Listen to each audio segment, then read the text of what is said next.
মসজিদে দিনে মসজিদে ইবাদত করা মানে অগ্নি পূজা করা। আচ্ছা, আমরা চোদ্দের রাত্রিতে ইবাদত মসজিদে ইবাদত না করে যদি বেশ্যাখানায় কাটানো যায় তবুও ভালো। সবে বরাত কি একটা মহিমান্বিত রাত আল্লাহ আমাদেরকে দিয়েছেন, যে রাতে আল্লাহ তাআলা মানুষদেরকে ক্ষমা করেন, আল্লাহ তাআলা প্রিয় বান্দাদেরকে ভালোবাসেন। আল্লাহ তাআলাকে সন্তুষ্ট করার জন্য আমরা রাত্রি জাগি, রাতের ইবাদত করি। হ্যাঁ, কত সুন্দর আল্লাহর ইবাদত করি আমরা। মানুষ এই একটা দিনের জন্য হলো আল্লাহ তাআলার ইবাদত করতে পারে, কিন্তু কিছু মানুষ আছে যারা মুনাফিক মার্কা মুসলমান, তারা কি বলে যে এই 14 রাত্রিতে ইবাদত মসজিদে ইবাদত না করে যদি বেশ্যাখানায় কাটানো যায় তবুও ভালো, কিন্তু মসজিদে ইবাদত করা ভালো নয়। নাউজুবিল্লাহ, মানে কত বড় শয়তান, কত বড় মুনাফিক হলে এরকম কথা বলতে পারে। আপনারা ভেবে দেখুন। তুমি একটা ভিডিও ফুটেজ আপনাদের দেখাচ্ছি, আপনারা দেখে তারপরে মন্তব্য করবেন। 14 শাবানে রাত্রে এইভাবে মসজিদে ভিড় না করে যদি বেশ্যাখানায় কাটায়, তারপর দেখেন মসজিদের ভিতরে কিভাবে একটা বাজে কথা বললো। এটা গত বছরের ভিডিও, আমি তবু দিলাম কারণ একটা কারণ আছে। আর একটা ভিডিও আছে, সেটা আমি আপনাদের দেখাবো। মানে সে কি বললো, বেশ্যাখানায় রাত কাটানো ভালো তবু মসজিদে কাটানো ভালো না। হ্যাঁ, আফসোস। মানে কত বড় হারামজাদা, কত বড় শয়তান হলে এরকম কথা বলতে পারে।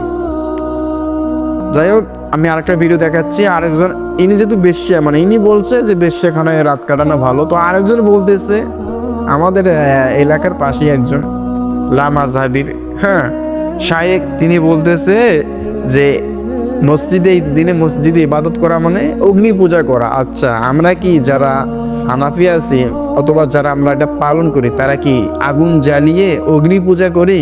কেউ বলতে পারবেন? মানে এদের মাথায় কতটুকু জ্ঞান আছে সেটা আপনারা বুঝতে পারতেছেন। মানে আমার জানা মতে এদের মাথায় জ্ঞান বলতে কিচ্ছু নাই। যা আছে, মাথা যদি মানে মাথাটা কাটার পর যদি দেখা হয়, যা পাবেন গরু গু ছাড়া আর কিচ্ছু পাবেন না। ঠিক আছে? তো আমি আপনাদের ভয়েসটা তাদের শোনাচ্ছি, তিনি কি বলতেছেন। একটা বিদআত হলো শবে বরাত পালন করা, শবে বরাতের সিয়াম পালন করা।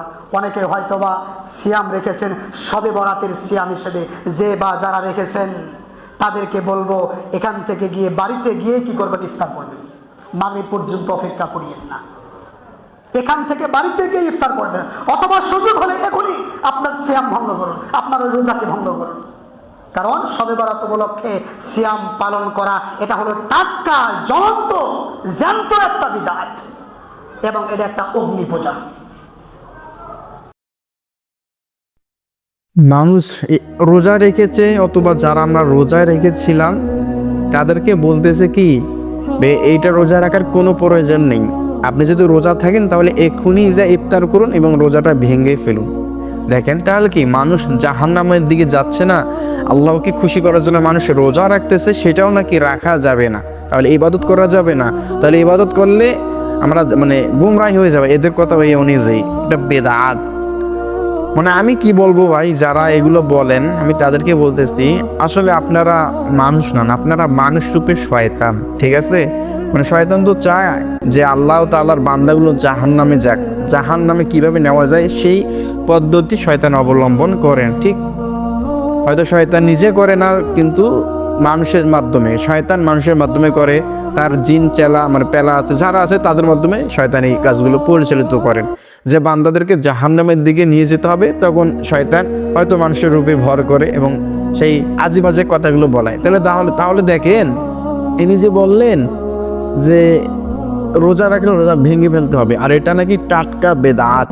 হোক টাটকা বেদাত, আমি যারা বেদাত বলে তো আমি তাদেরকে বলি কি জানেন, তারা টাটকা শয়তান ছাড়া এরকম কথা কেউ বলতে পারে না। শয়তান তো চায় বান্দা ইবাদত আল্লাহর ইবাদত যেন না করে।